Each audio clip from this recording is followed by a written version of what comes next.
সবুজ পাহাড় আর ফুলে ঘেরা রাক্ষস রাজ্য। এই রাজ্যেরই মেয়ে টুকটুকি। টুকটুকি খুবই বুদ্ধিমতী, সে ফুলেদের সাথে খেলতে ভালোবাসতো। রাজু খুবই বুদ্ধিমান, রাজু সবসময় বই পড়ে। রাজু আর টুকটুকি ভালো বন্ধু। হঠাৎ একদিন রাক্ষসপুর রাজ্যের অন্ধকারে ডুবে যায়, সূর্যটা কোথাও লুকিয়ে পড়ে। রাজ্যের রানী দেবী চৌধুরী খবর দেয় রাজু আর টুকটুকিকে। রানীমা ওদের বললেন, আমাদের রাজ্যের সূর্যটা চুরি করেছে, তোমরাই পারবে দানব গুহা থেকে আমাদের সূর্য ফিরিয়ে আনতে। টুকটুকি বলল, রানীমা আমরাই সূর্য ফিরিয়ে আনবো। বলেই রওনা হলো জেলি পাহাড়ের দিকে। সেখানেই রয়েছে দানব গুহা। দানব গুহা ম্যাজিক রাজ্যে, যেখানে গাছেরাও গান করে। রাজু আর টুকটুকি গাছেদের সঙ্গে গান করছে।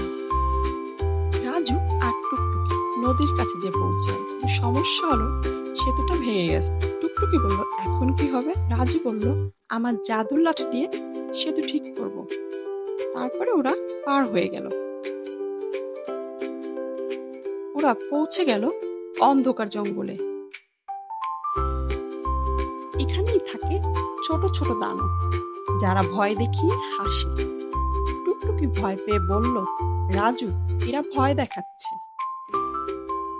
রাজু বলল, ওদের ভয় পাস না, ভয়কে জয় করতে হবে। টুকটুকি ওদের দিকে ফিরতে ওরা হেসে পালিয়ে গেল। গুহায় পৌঁছতেই দেখে গুহার দরজায় লেখা যে সত্য বলবে সেই ভিতরে ঢুকবে। রাজু বলল, আমি সত্যি বলছি, আমি সূর্যকে নিতে এসেছি। তখনই দরজা খুলে যায়। ওরা দুজন ভিতরে ঢুকতেই দেখে দানব মন খারাপ করে বসে আছে। টুকটুকি বলল, তুমি কেন আমাদের সূর্য চুরি করেছো?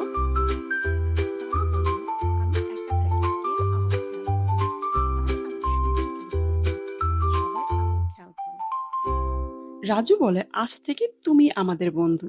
দানব সূর্য ফিরিয়ে দেয় আর রাজ্য আলোকিত হয়ে যায়। টুকটুকি, রাজু আর দানব একসাথে ফিরে আসে রাজ্যে। রানীমা দানবকে স্বাগতম জানায় আর টুকটুকি আর রাজুকে জড়িয়ে ধরে বলে, তোমরা আমাদের রাজ্যের বীর। আর দানব পেয়ে যায় নতুন অনেক